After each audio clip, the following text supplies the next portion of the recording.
Saya adalah mahasiswa Universitas Negeri Padang jurusan Ilmu Administrasi Negara. Pada kesempatan kali ini saya akan menjelaskan mengenai mata kuliah administrasi pembangunan. Oke. Dan sebagai penanyanya adalah Halo teman semua, perkenalkan nama saya Mulyanda dan pada kesempatan kali ini saya akan menjadi penanya pada penjabaran materi ini. Oke, langsung saja kita tanyakan pertanyaan yang pertama. Apa yang Anda ketahui tentang pembangunan? pembangunan adalah merupakan proses suatu perubahan secara yang dilakukan oleh pemerintah demi melakukan kesejahteraan terhadap rakyat. Oke, selanjutnya Anda adalah mahasiswa. Mengapa administrasi membangun harus dipelajari oleh mahasiswa? Karena administrasi pembangunan adalah merupakan disiplin ilmu pada jurusan ilmu administrasi negara. Oke, selanjutnya mengapa pembangunan penting terhadap negara? Karena tercapainya kesejahteraan di suatu bangsa karena adanya pembangunan. Jika tidak ada pembangunan maka tidak tercapai kesejahteraan suatu bangsa. Apa permasalahan yang sering terjadi dalam pembangunan di Indonesia?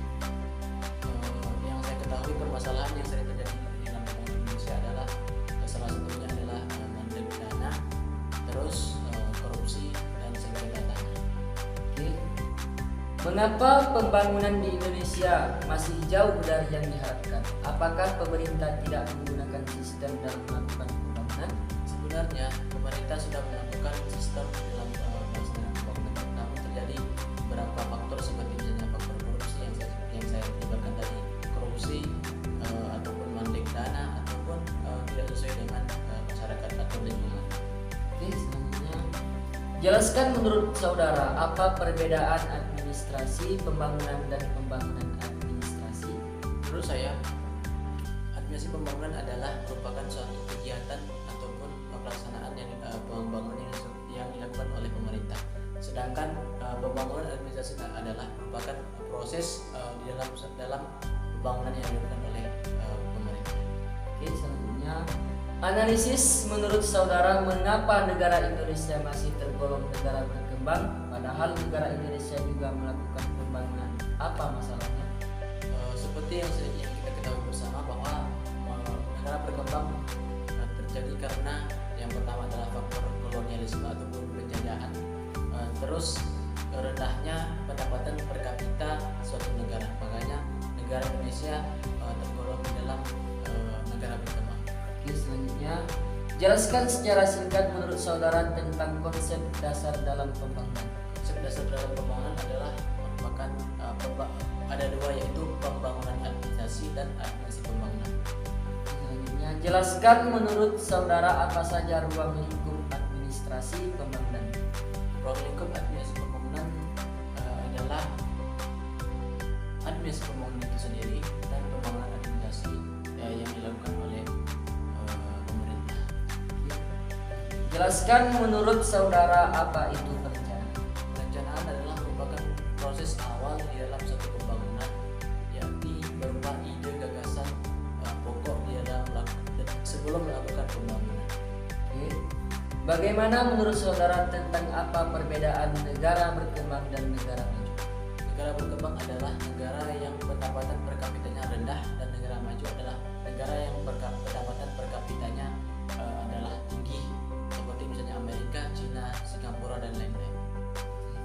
Mengapa perencanaan penting dalam pelaksanaan pembangunan? Perencanaan dalam melaksanakan pembangunan pastilah adanya perencanaan agar tidak terjadi kesalahpahaman ataupun kesalahan dalam melaksanakan pembangunan. Oke. Bagaimana menurut saudara jika dalam pelaksanaan pembangunan tidak menggunakan perencanaan? Jika dalam pelaksanaan pembangunan tidak melakukan perencanaan, maka akan terjadi kesalahan ataupun ketidaksesuaian dengan yang kita inginkan, seperti misalnya terjadi dana mandek ataupun korupsi, ataupun bisa jadi tidak sesuai dengan waktu atau target yang diinginkan oleh satu pemerintah. Apakah pembangunan di suatu negara hanya dilakukan oleh pemerintah saja? Jelaskan menurut saudara. Pembangunan pembangunan di suatu negara tidak hanya dilaksanakan oleh pemerintah, tetapi juga melibatkan pihak swasta dan pihak masyarakat. Mengapa swasta dan masyarakat juga ikut andil dalam pembangunan? Menurut saya, seperti yang kita ketahui bersama bahwa sekolah ataupun pada bidang pendidikan tidak hanya pemerintah yang melaksanakan atau pembangunan pada pendidikan, tapi juga pihak swasta membangun seperti misalnya universitas, sekolah swasta, dan seperti misalnya bentuk pendidikan lainnya yang dilaksanakan oleh pihak-pihak swasta. Sedangkan pada masyarakat adalah merupakan suatu subjek ataupun objek dalam pembangunan tersebut.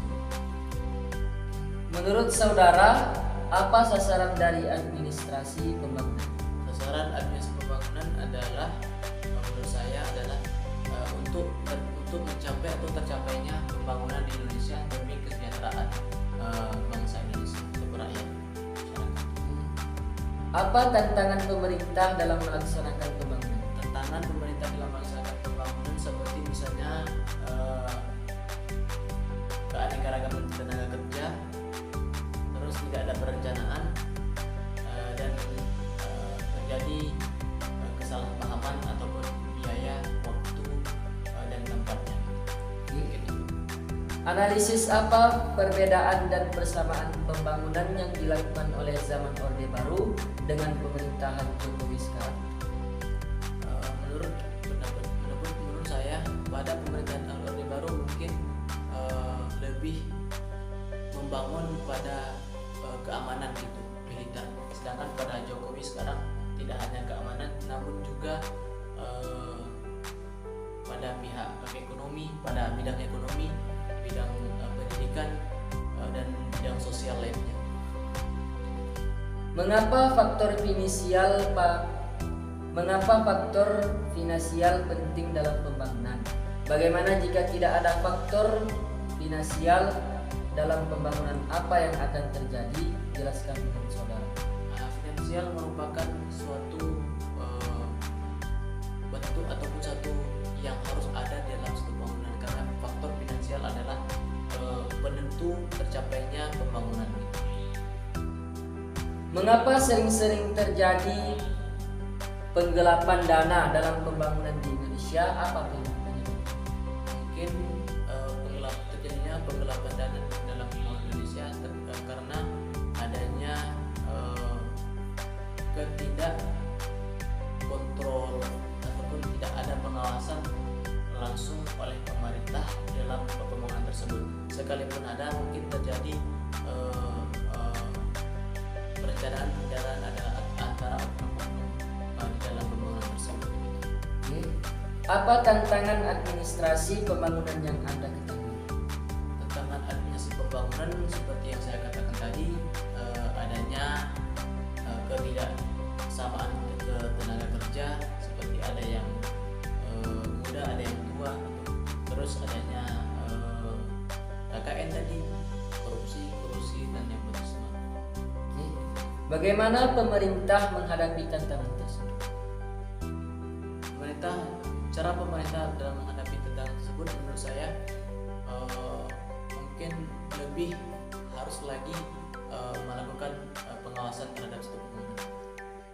Mengapa perlu etika dalam pembangunan? Jelaskan menurut saudara. Etika dalam pembangunan haruslah perlu karena sebagai penentu dalam pembangunan. Oke. Yang terakhir, apakah